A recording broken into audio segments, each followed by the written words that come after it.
Picture a leader staring at a map, watching his neighbor wobble and thinking this will be quick. That leader is Saddam Hussein. The neighbor is Iran, right after the revolution. Saddam thinks it ends in months. What follows lasts 8 years. It kills hundreds of thousands, it breaks families, and the border barely moves. September 22, 1980, Iraqi forces cross into Iran. They expect a clean win, a short war. Instead, they ignite a monster. How does quick become trenches? How does easy become missiles? How does victory become oil tankers on fire in the Gulf? Now the twist. By 1982, Iran pushes most of the invasion back. That was a real door to peace. So why didn't it close? Because the war changes shape. It stops being about survival and starts being about pride. To understand that, look at what was already there. 1979. Iran remakes itself violently. The Shah is gone. The Islamic Republic takes power. Commanders are purged. Institutions shake. From the outside, it looks like weakness, and it looks contagious. Next door is Iraq, ruled by Saddam's Ba'ath Party, a Sunni-led regime governing a Shia majority. A revolutionary Iran isn't just a rival, it's a warning siren. Every purge in Tehran does two things. It scares Baghdad, and it tempts Baghdad. Then comes the border, the Shat al-Arab. Iran calls it the Arvand Route, a wide waterway. Ships go through it.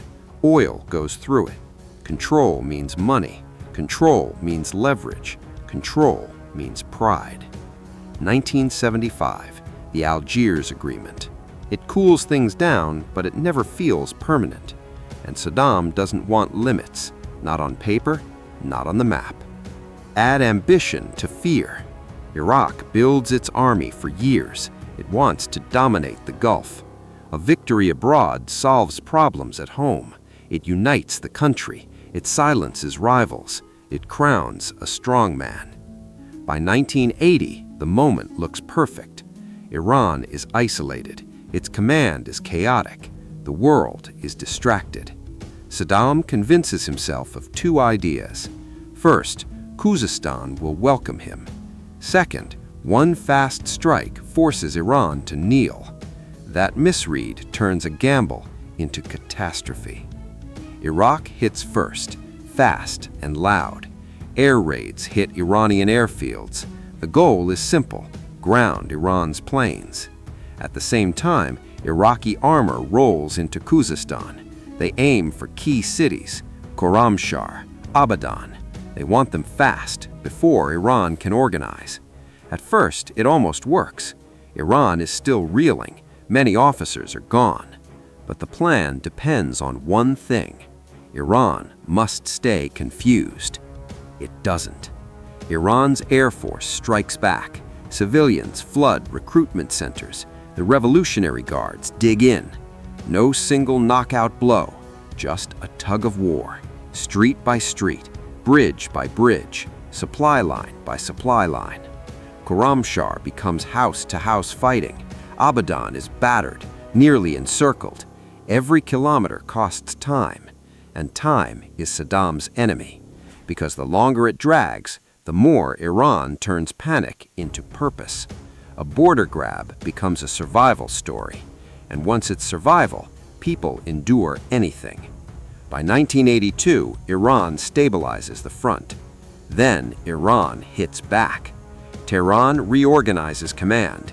It links the regular army with the Revolutionary Guards, and it focuses on one priority: push Iraq out. Slowly, costly, methodical. May 1982, Iran retakes Khorramshahr. On a map, it's a city. On the battlefield, it's a signal. Iraq can be pushed back. A ceasefire is possible, but Iran recalculates. Stop now, and Iraq survives. Keep going, and maybe Saddam falls. That decision changes everything. The war stops being expel the invader. It becomes break the enemy.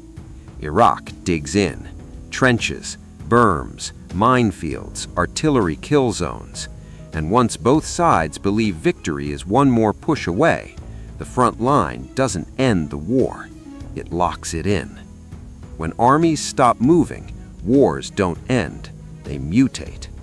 Mid-1980s, the fight spills into the Persian Gulf. Iraq targets Iran's oil lifelines, tankers, ports, export facilities. The goal is pressure, choke revenue, scare global shipping. Iran answers. It hits ships tied to Iraq and its Gulf backers. The goal isn't to sink every ship, it's to make trade feel unsafe. Mines appear, convoys form, foreign warships enter the Gulf. Now the war isn't local. Then another front opens, the cities. Missiles and air raids hit urban centers, not to win territory, to break morale. War stops being over there. It can land on your street tonight. Then limits disappear. To solve deadlock, Iraq uses chemical weapons, mustard gas, later nerve agents. Tactically it works, strategically it shatters a taboo. By 1985, the war becomes attrition.